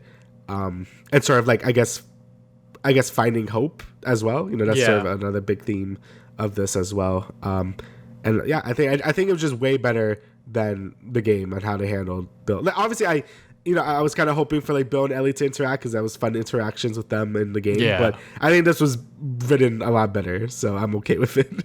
You know, I think that's something that a lot of people that played the game that was like, oh, you know, like, but we never get that interaction. And I'm sitting here like, well, she did read the note, so she does have an idea of who Bill is. But at the same time, you know, we got this whole episode of them just fleshing out their story and giving Bill and Frank the proper conclusion that they deserve as characters. And I really did like the way that they did it, because, you know, even as a person that played the game, you know, I did not expect Bill to, you know, also kill himself at the end, as Frank was like, my time is now, kind of thing. And I'm like, oh, okay, I guess, you know, we're sort of getting towards the end where Frank's gonna die. And then it was like, no, I'm also gonna go too, because there's nothing else worth fighting for once you're gone. And I'm like, okay, that's fair enough. That is fair enough. And, you know, when you put it into context, when the whole sort of apocalypse started, you know, it was in 2003, so, you know, like gays' rights and like gay marriage wasn't really a thing. And like the whole time that they're sort of living through this apocalypse, it's like, well, you know, we don't really get married, you know, and sort of being gay is not really like a thing that people really show, you know, full up, you know, just like front forward kind of thing. And, you know, having this show sort of give us that story that was very much, you know, about LGBTQ. And yeah, it was just great. Yeah, like, honestly, like, I'm happy they tricked me into watching a gay love story, as everyone was saying, because I'm like, I really enjoyed it. It was very heartfelt and stuff. And, you know, like, again, like some people are gonna say like, oh, what does this have to do with anything? Like why did you make us watch this? Because, you know, Last of Us is not even really about the zombies in the end. Like I said, it's about like that message I was talking about. And like with Joel and Ellie, like you even see in episode 4 when it starts to get along with each other and stuff, like, you know, it's just finding that joy in like this horrible world. And the zombies are just meant to be more of like I guess more just like an actual threat, but it's not really like the main thing that like Last of Us ever really been about to begin with. So Yeah. I feel like this episode really encapsulates like what like sort of the end goal of every character should be, is like finding that like happiness and stuff. So and the fact that it just died on their own terms, like, you know, again, it shows that yeah, you could still live a happy life here. So you just gotta find the right person for it. And yeah, I thought it was all brilliantly done. You know, even at the end when actually it's really cool to see the backstory, how like Joel and like Bill actually met and stuff as well. Like, because in the game they didn't really explain that, they kind of just knew each other. So it's kind of cool to see them like, you know, have like sort of like a, you know, get-togethers, I guess, with them and stuff. So I thought that was pretty cool as well. Yeah, and showing that, you know, they had conflict within their relationship. You know, like not every single love story ends or, you know, has every moment be happy. And I really do like also before Bill even meets Frank, you know, showing who Bill is as a character, you know, showing him go to, you know, his fucking basement and, you know, having all of his guns on the wall and shit like that, him being like a conspiracy theory kind of person. And then after everyone's gone, you know, he goes to the Home Depot, you know, he borders up, keeps the town for himself kind of thing. And then he meets Frank, who's like the complete opposite of him. And, you know, there's that little conflict there. And yeah, you know, they really showed who Bill and Frank really are within this game, and, you know, what their characters really mean in the overall world of The Last of Us, like you said. But you know, obviously they do give us a little bit of like Joel and Ellie stuff here and there throughout the episode, because, you know, that's sort of where it starts. You know, Joel and Ellie are going to meet Bill and Frank, and there is obviously some very not so easy to look at imagery with the whole skulls and bones, and he's like, we got to go the long way because this way's gonna be pretty bad. And she's like, what's so bad about Is that, oh fuck. Is that whoops, scar deed for life. And then they tie it into you know, everyone evacuating Bill's town. So I really do like the way that they directed the episode and really did bring everything together and sort of trick us into watching this gay love story. But yeah, you know, really, really good episode. And then episode 4 obviously continues with the whole Joel and Ellie relationship, as that is pretty much what this show is going to be all about. But we get to see that actually start to get built a little bit. You know, we get to see their sort of, you know, Joel sort of opening up a little bit. Oh, so slowly, you know, with the whole joke books. Yeah, hell yeah, they got a joke book. I'm like, yeah. You know, I guess that's going to replace the comic books kind of thing. Yeah. Which is cool because, you know, that was sort of just like a little like collectible thing that you would find every now and then, but it looks like it's going to be joke books. And I think that can be a lot of fun to mess around with and sort of see them tell each other stupid ass jokes and shit like that. The magazine scene, which I honestly thought was going to be cut out, but I guess they were saving it for this episode because episode 3 was a whole lot to deal with. So opening up with that magazine scene as they're driving into town was a lot of fun as well. Yeah, I feel like this episode definitely had a lot more sort of game references, which is nice because, you know, the last episode was more of its own thing, you know, which I liked. But, you know, I think this is a good episode for more like, all right, here's like all the fan servicey things, like they're doing the things in the game. Whoa. And I enjoy that, you know, like I still like, I clap when they do the thing in the game. So that's cool. And, you know, I think this episode is really showing them get closer, you know, as like a sort of father-daughter type deal now. You know, in the last few episodes, they were mostly like distant, obviously, because in the game it takes a while for them to connect. And the last episode, they weren't really like together, you know, because it was more on Bill and Frank. But I think this episode is really starting to solidify, like, you know, that Joel cares. And I think Joel cares more in the show than he does in the game. In the game, I felt like he was colder. Even when he was starting to get closer to Ellie, like I felt like he was colder. In this game, like when Ellie shot that guy, like he was like, hey, you didn't have to go through that, like you're just a kid and stuff. Like I don't think he really said that in the game that much. Like he like in this game he feels a lot more considerate to Ellie being a kid, you know. So yeah. There's definitely a lot more moments for them to really just talk to each other and sort of, you know, make sure that, hey, are you okay? You know, like, you don't have to see this. And, you know, when their car crashes into that like convenience store, and then he's like, you're going to jump through that hole and you're going to stay behind there until I'm done here. You're not going to get shot. And him sort of like reassuring her that, hey, you know, like everything's going to be okay. Just listen to me and this will be fine. And then, you know, he just starts killing everyone. And then that moment when like he needs help because he's going to die. And then Ellie, you know, the whole time she's like messing with the gun within the bathroom at the beginning of the episode. She finally gets a chance to use it. And, you know, when she uses it, he's like, give me the gun. Go back in the hole. And then, you know, you just hear the kid like pleading for his life, like, please, please, please, we can trade. My name's Brian.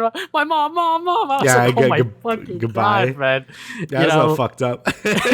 Like, obviously, the show is bringing us back to, hey, you know, like this is also The Last of Us, you know, sort of like the world is cruel and you can't really trust what people are 100% saying, especially when you don't know what's out there. You don't know what his people are capable of. And, you know, rightfully so for Joel to kill him, because we get into the militia people, which are brand new characters that they are introducing with Kathleen and Perry. And Perry is played by the original Tommy actor, Jeffrey Price or Pierce. Oh, that's cool. So, yeah. I instantly recognized his voice. I was like, that's fucking Tommy. Yeah, you know, that is cool to see him within this universe of The Last of Us, sort of carrying on his, I guess, like, stamp on the franchise. But yeah, you know, getting, I guess, like humanizing them a little bit, which is kind of cool. Yeah, because they used to just be scavengers, right? Like they would just like burn people and steal their clothes and stuff. So, you know, I guess like humanizing them, sort of giving them a reason, or sort of try to reason with the audience to be like, hey, like these people have a mission, they have a goal, this is why they're here, kind of thing. And it looks like that they're looking for Sam and Henry, and that sort of ties into the conclusion of the episode when we see them for the first time, which is pretty cool. And obviously everyone that has played the game is like, oh fuck, episode 5. I actually really like, again, I think all the sort of additions and stuff they're adding to the show, I think it's really good. I don't feel like it's bloating the show or anything. Like I feel like making, you know, like these people were kind of just like, oh, we're just bad guys, like we're just scavengers and we like hunt people and stuff. Like this one, it seems like they just got rid of Fedra from their QZ and they're sort of like having like their little uprising, want to have freedom and stuff. I don't know what Sam and Henry did, but it did sound to really make them mad. So, you know, it gives a little more like, it makes them more like characters, not just like, oh, I'm an evil bandit guy, which I like. You know, it makes them more human and stuff. And, you know, you kind of get the feel that, you know, all these people aren't really bad. They're just trying to survive and stuff. And they will do anything they can to, you know, keep on living and stuff. So I think that's a great change they did from the game to the show. And I'm very excited to see the Sam and Henry. Well, I'm not excited, but it's going to be interesting to see what they do with the Sam and Henry stuff as well. And yeah, it looks like we're gonna get like, you know, more set piece moments and stuff as well, because there's a lot of cool stuff that happens in, you know, the following chapters with them running from like the gun truck and the sewer bit, and then finally like the dude with the sniper and the guy snipe people and stuff. So yeah, it's a lot. It's a lot happens in like the next episode, I guess. So it's gonna be very interesting how they handle all of that in one episode, or if they do. I don't know if it's gonna be 2 episodes or not. So yeah, we'll see. And it looks like that they were teasing the bloater also. Yeah, the whole, I don't know. I think that was the bloater. Yeah, I don't know. Yeah, what like was. The floor was moving and shit. Yeah. I was like, oh nah. And they're like, we're not gonna tell them. I was like, what kind of fucking leader are you? You're not gonna tell them. You're not gonna tell like the like a sinkhole that might have a giant ass mushroom brute man. Like, what are you talking about? Yeah, so obviously, you know, the militia people with Kathleen, you know, when she straight up kills the fucking doctor, I was like, holy shit, that's a doctor. That guy's valuable. He's like, nah, because the dude's like, yo, can you fix this guy? He's like, nah, he's beyond help. And she's shot. I'm like, well, you should keep the doctor though. You know, when she told the I guess like the rando to like open it up, and then she shot him, and then like he jumped a little. I was like, oh shit. Like, well, I wasn't expecting that. So, you know, obviously just to show that she is a ruthless leader that she is, and obviously, you know, give us a idea of who these militia people are. The scene where Joel is trying to teach Ellie how to hold the gun, that's also a nod from the game, just as like when they mix the two scenes together with the convenience store scene and Ellie shooting that guy. I think she got a gun earlier in this show than in the game, and I think in the game she got a little later. I can't remember. Yeah, so I think in the game it was like she just took the gun off of the guy that was drowning Joel and then shot him. Oh yeah. and then afterwards he taught her. So I think that's right. pretty much the same thing that happened here, but Actually, yeah. slightly different. But it still works, the way that, he shows her how to use it, hold it with one hand over the other, and then like he moves it a little. And he's like, see, look, can't move. And then, she's laughing and shit. So yeah, just seeing the whole father-daughter shit come together. And also when we see Joel laugh, when she finally, gets him with a dumbass joke. Yeah, poop runs through your jeans or something. Like. So yeah, I'm also, just very, very still excited to see how this show pans out, because, every single week we hear it every single time. Viewer numbers are going up every single week with the premiere, which is too. It's like a million each episode it goes up. Yeah, it is fucking crazy how many people are actually watching this show. And I think it's because maybe some of them are reminiscing back to when AMC The Walking Dead was happening. So they're like, oh wait, this is like a good zombie show. Yeah, fuck it, I'll watch it. And it's on HBO. It's got like HBO kind of budget, so yeah, I cannot wait to see how else they adapt everything, how Sam and Henry are going to be portrayed and everything else. So yeah, I'm very impressed with the show. Each episode, I'm like, damn, they're like really nailing it. So I'm really happy that they're able to keep adding stuff to the story while bloating it. Like I said, which is very like rare to do. Like, oh, we're gonna add stuff, but it still doesn't detract from the actual story, which is impressive for like adaptation. Because I know with like animes and stuff, you can have filler. Or they take out stuff. Like I feel like nothing is missing. All the additions have been really good. It's been paced well. I'm just like very impressed with this adaptation. It's been really good. Yeah, and I think the main reason why they're able to add so much and really give the universe of this Last of Us show is because they're obviously, cutting out the gameplay bits. So they're able to give more moments of characters just talking, introducing other characters and shit like that. So yeah, obviously I'll keep watching the show until it ends with season 1, but I think that hopefully by the end of it, it is as good as we are right now. Yeah, hopefully it keeps up the pace.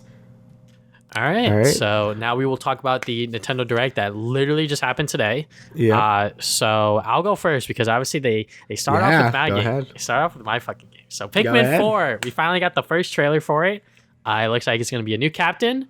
There's a mechanic where you could climb up terrain, which is fucking dope. There's a ice Pikmin. The Odachi? I don't know. The fucking Okachi? dog. Yeah, the dog. Yeah. The fucking dog, all right? The dog is pretty cool, and it's coming out this July 21st, 2023. So, yeah, I'm excited for it. I cannot wait to jump back into the Pikmin universe. I'm sure that they're going to give us nods and homages to the previous games, just as they did within Pikmin 3. But yeah, I am anticipating when they're going to do the Pikmin Direct, because I hope that they do one of those, so we could actually get like a really good idea of the new mechanics and everything like that. It looks like they're bringing dungeons back from Pikmin 2. Yeah. Because, I'm like, what the fuck? Like, that's crazy. So that's pretty cool. Hopefully they handled a bit better than in Pikmin 2, because I've heard they're very hard in Pikmin 2. So hopefully they're not as punishing. But it seems like it's mixing more of like some 2 gameplay in there as well. So that's cool. Like, Pikmin is still a series I really have to play, because I've watched all of them. I just never played them. So I really should get on that at some point, so I could play Pikmin. It's not like I don't need the continuity or whatever, but it'd still be nice to like play the other ones. I have Pikmin 3 Deluxe, so I'll probably play that at some point when I have some time, so I could play Pikmin 4, because I know you're very much looking forward to it, and it looks really good. So yeah, definitely looking forward to that. But in terms of honestly, wait, hold on. I do want to talk about the Xenoblade 3 thing.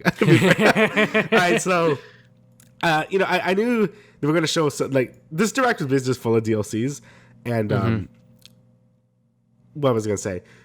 Like, it's definitely winding down. The Switch is winding down. I think a lot of people were expecting more from this direct, but I honestly like the Switch is like almost 7 years old at this point. And I think they're basically almost done with the Switch. Like, I think Pikmin 4, Tears of the Kingdom, and probably Metroid Prime 4 are like the last games coming out for this thing. So I don't think you should expect this direct to have been like this amazing, spectacular thing, because it was okay, because it's like, okay, here's all the things they're gonna release left for the Switch, and that's about it. And that's kind of what we got. But with all that being said, the Xenoblade DLC looks pretty fucking sick. The new sort of roguelite mode they have, which is like, it looks like you start with one party member and then you keep playing through challenges and you get more party members and shit. That looks really cool. But the thing that looks really awesome is the new story DLC that I don't think is coming out in February, but it's coming out soon. And they showed like a bunch of cool stuff. I'm like, oh man, I cannot wait for that story DLC. It looks like it's gonna add all the best things from 1 and 2 and 3 together, and I'm very excited for it. So yeah, definitely looking forward to that. There's also like a new Samade Amigo. Like, remember him? Yeah, he's coming back. Yeah, so he's having a new game. That's pretty cool. It's like Sega has like always neglected their IPs always. I noticed that they're bringing them back. Like Jet Set Radio is going to have a new thing and stuff. So hopefully this is the start of them really, having all their old IPs come back instead of just Sonic. Because having just Sonic is always a little lame, you know? Yeah, I think that the Samade Amigo thing, I think that was leaked earlier today. I forget exactly what happened. But I know that it was talked about. I saw something on Twitter about it, and I was like, well, what are we going to do about this Samade Amigo thing? Is it actually true? And then it showed up, and I was like, oh, shit. So yeah, Samade Amigo, it's been a while since a new game in the series has come out. So the fact that it is going to be released later this year in the summer, I think that is going to be cool. Really, really good, I guess, like summer party game kind of thing. And it's going to be, once again, just like the other ones, a rhythm game. They said that there's going to be a variety of genres and things like that on the table. So yeah, I hope that this one is able to deliver. Obviously, the last one that came out, I think it was on the Wii, and that was like years ago. And that was like one of the first games to offer like pay DLC for Wii games because it had like that orange like Wi-Fi sticker or whatever. Right, yeah. So, now that it is coming back, I'm sure that a lot of people are excited for it, including myself, because, Samade Amigo, I still remember playing that Wii game and having a lot of fun with it. So I hope that this one is able to deliver as well. Yeah, you were the guy who had Samade. Because I'm like, I remember playing it as a kid, but I didn't have that. So I'm like, yeah, you had it. Yeah. No, my cousin had it. That's why. Because I'm like, I played that game. I'm like, who had it? Yeah, we have, like obviously the Dead Cells DLC that's coming out. The Bayonetta Origins thing, that looks pretty neat still, but, I don't know if I'll get it.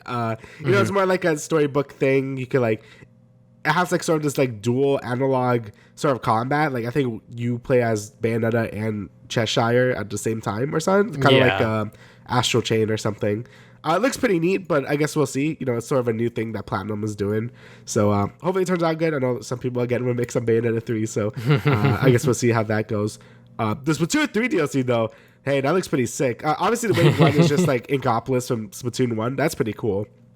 But Wave 2 is going to do like the other side of the Splatfest. So we got Chaos. And that's what they built the main campaign around, Splatoon 3. Well, this DLC is going to be the Order stuff that didn't win the Splatfest. So that's going to be really cool. I really like how they handled the DLC, because in Splatoon 2, you had to find Callie you had to find Callie because she lost the waifu war.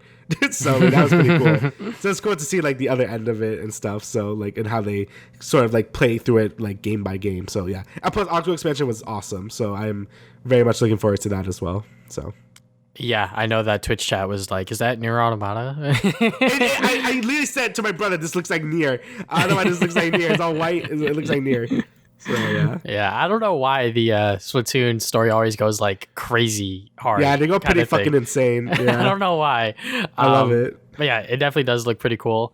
Illusion Island. This is like a Disney. Yeah, it's like a Mickey Castle Mouse of Illusion. Yeah. Game. Yeah. So the game very much reminded me of like Rayman Origins, with like the way that the characters were moving and the fact that everything's sort of like drawn in like the 2D way kind of thing. So, and it's multiplayer. So, I'm all for it. It's going to come out July 28th.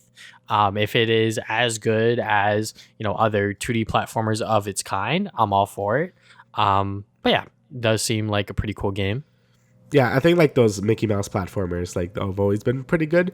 So like all the Castle of Illusion games have always been like pretty good. So hopefully this keeps it up.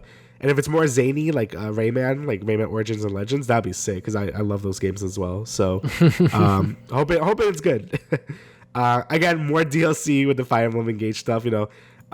Just a bunch of characters from the other games. You got like Crom and Ike and fucking Camilla. I mean, I won't complain, but yeah, they're in there.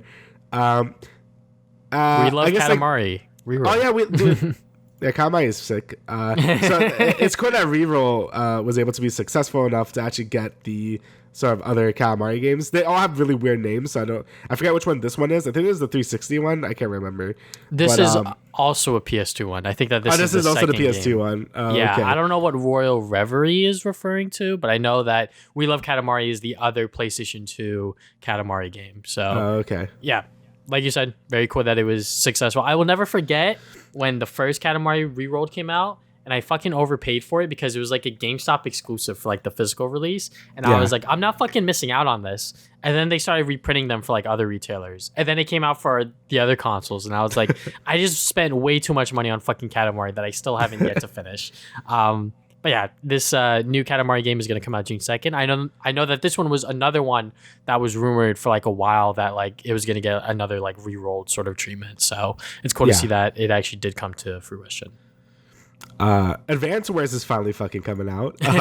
So this got delayed because of the Russian-Ukraine war, and Nintendo was like, that'd be bad timing to come out. But it's actually finally coming out April 21st. You know, we've known about this game forever, and it's just been so many delays, but it's finally coming out.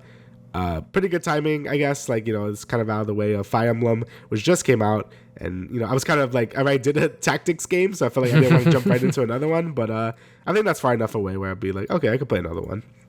Yeah. So, yeah, looks good. I've never played Advance Wars, and I'm sure you haven't either. I haven't, no. Okay, yeah. So I'm very much looking forward to this. I'm probably not going to play it when it comes out, but hopefully after I graduate and everything's out of the way, I'm able to jump into this one, because it's been a while since I've actually like really dove into like a strategy tactics game. So if this is the one that I'm going to jump back into, I'm sure that it'll be a lot of fun, as long as it is done well. Yeah, I mean, honestly, you'll probably like Fire Emblem Engage, because Engage is like way more like just Awakening, and you loved Awakening, so I really feel like you would like Engage a lot.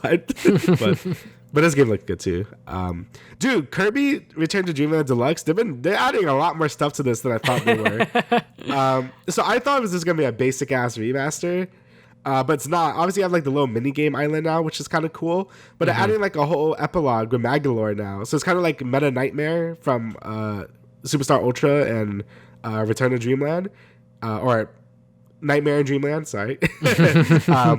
And yeah, you just play as Magolor. You can like sort of upgrade yourself because he's all fucked up after, you know, the main game, because, you know, you kind of like kill him. So I think that's really cool. Like, I don't know what it's leading up to or not. Like, Magolor is like a bad guy, so I don't know what they're doing, but or why you want to power him up, because again, he's a bad guy. But it's still really cool. Like, I always like it when they add the game modes where you play as the other characters, like Meta Nightmare, and when you play as DDD, I think, in Triple Deluxe as well. So yeah, definitely looking forward to that. You know, I love Return to Dreamland, so I was gonna buy it anyway. But all these like sort of like bonuses, little extra things, really, really nice. So yeah, I appreciate it. Game Boy games are coming to Nintendo Switch Online, and they are out now apparently.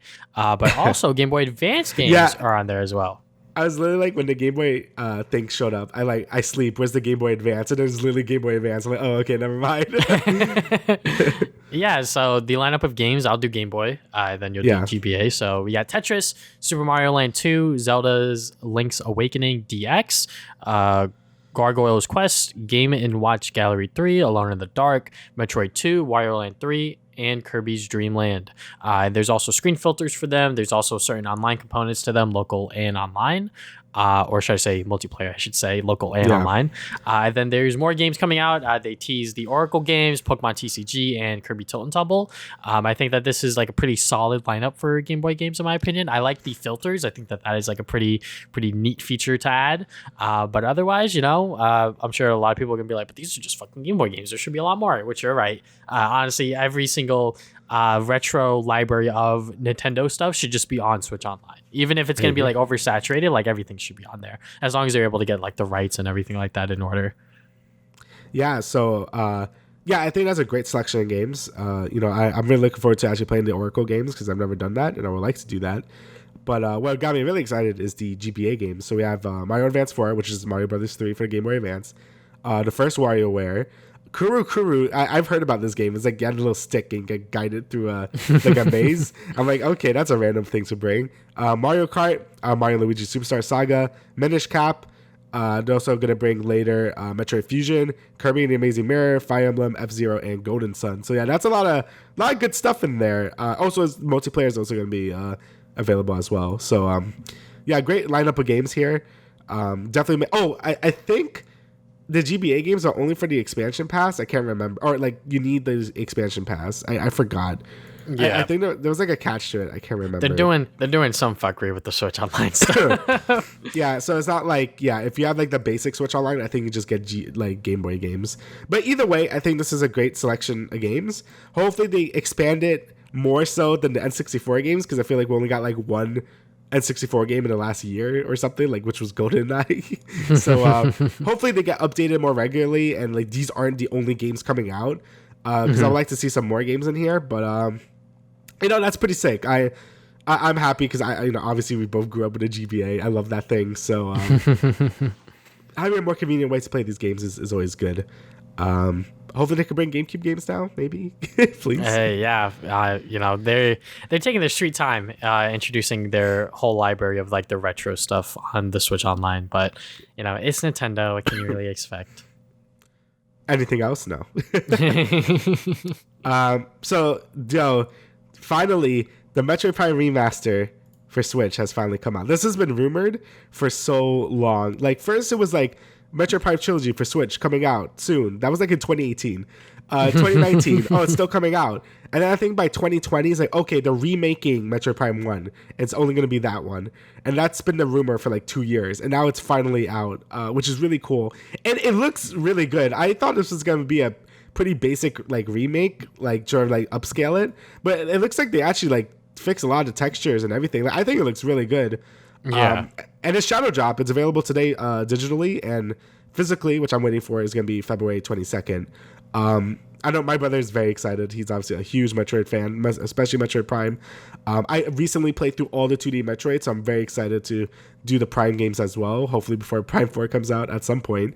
So, yeah, I'm really looking forward to this. I think it looks pretty good. It's $40, which I think is fair. I mean, it probably should have been $30, but I think 40 is okay. I know some people are very complaining about it, but I think 40 is okay. And I think 30 would have been a better price point, but whatever. Yeah, I think when it comes to pricing in Nintendo games, there's always going to be some complaining, especially when it comes to the remasters and shit like that. I'm surprised it did like try to upsell it for like 60. Oh yeah, 60. That would have been fucking insane, especially for Metroid. They probably would have shot themselves in the foot. Like, obviously they can do it for Mario because it's fucking Mario. Yeah. But Metroid though, they know it's not as popular and shit like that. But yeah, the fact that we are finally getting it, and the fact that it shadow dropped today was pretty cool. I had a feeling that it was going to shadow drop because they were like, it is available digitally today, and I was like, oh, okay, that's why they said digitally. But I was like, physically though, they 2 weeks from now, February 22nd. So yeah, like you said, it does look very, very good. They are adding like different like controls for it. I believe now it's like dual stick. I don't know why before. I guess the GameCube didn't do that. It was just lock on. Yeah, it was just lock on. Yeah, I don't know why, but yeah, it is what it is. So I'm sure that took most of the development time to sort of like pretty much rebuild the game in a way where like you have that dual stick functionality, and obviously updating all of the graphics and shit like that. But yeah, Metroid fans are eating today if you get it digitally. But hey, if you want it physically, just gotta wait 2 weeks. They teased very quickly Professor Layton and the new world of Steam. Yeah, he's back. Just randomly. Very, very cool. I've never played a Professor Layton game, and I know that there's a very, very, very close cult following with it. So, yeah, enjoy that. Mario Kart 8 Deluxe Wave 4 DLC coming spring. Obviously, just more Mario Kart tracks. So, if you're one of the hundreds of thousands of people that are still playing Mario Kart, go for it. I have not bought any of the DLC. Maybe I will. Maybe I won't. Who the fuck knows? Yeah, and then finally, Tears of the Kingdom. Honestly, like, I'm still waiting for like a big info dump on this game, because I feel like every trailer I see of this game is the same thing. It's getting kind of annoying, but it still looks great. I'm so excited for it. But yeah, the big news is that it is $70. So Nintendo has jumped the train. They're going with the Sony way. This game is now $70. I don't think I agree with this. Like, I feel like at least wait till your next console. Like, I feel like when the Switch 2 comes out, then you can start selling $70. But it's like, nah, we're gonna do it now. I'm like, why? Like, wait a little bit. I feel like like Switch games don't run good enough for me to justify. I'm gonna buy it, obviously. Yeah. But like, it's Zelda, and they know that. They know people are gonna buy it for that price. And I'm sure it's gonna be worth it. But it's still annoying. I feel like I really wish it just waited till the next console gen to do it.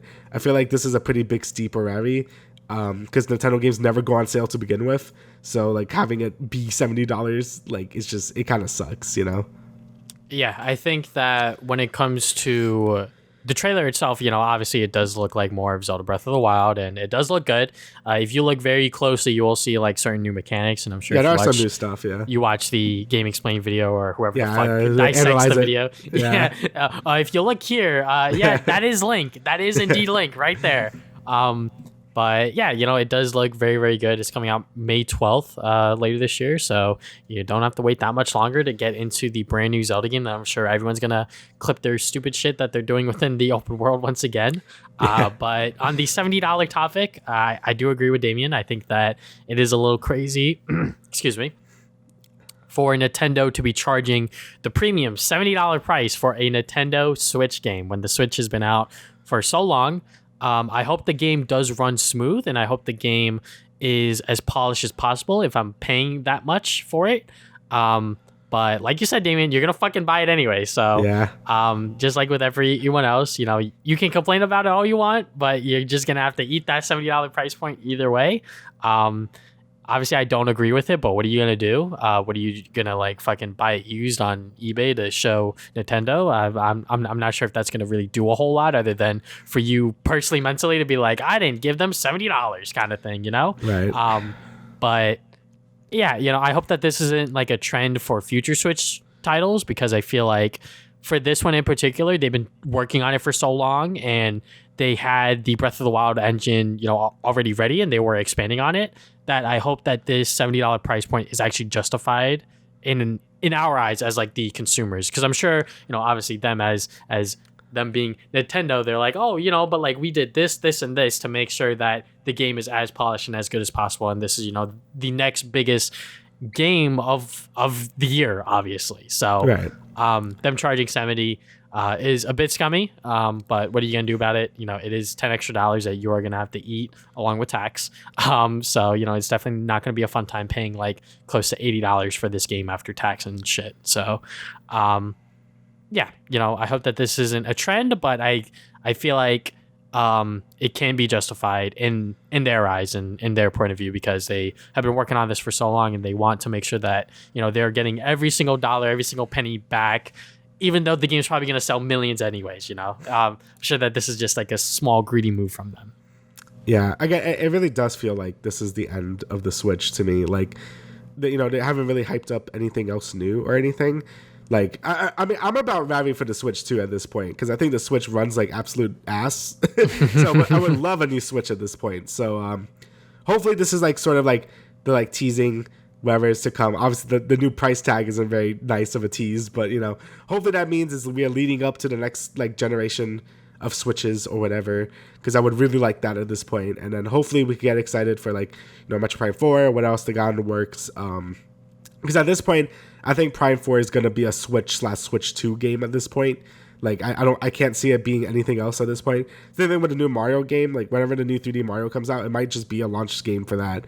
But I guess we'll see. This is just speculation at this point. But, I thought it was okay direct for what it was. Like, I kind of expected it to be a bit lighter in general. But there was some nice surprises as well. Like, it was okay. I enjoyed my time with it. Not lighting the world on fire. I think the biggest surprise was the Metroid remaster. But, yeah, overall, it was okay direct. Yeah, I think overall for this Nintendo Direct, if I were to give it a grade, pretty average, B plus kind of thing, it didn't necessarily bring like super big surprises. I know everyone was expecting Zelda, and they delivered on that, so I'm glad that they showed that off, and obviously they left it last for a reason.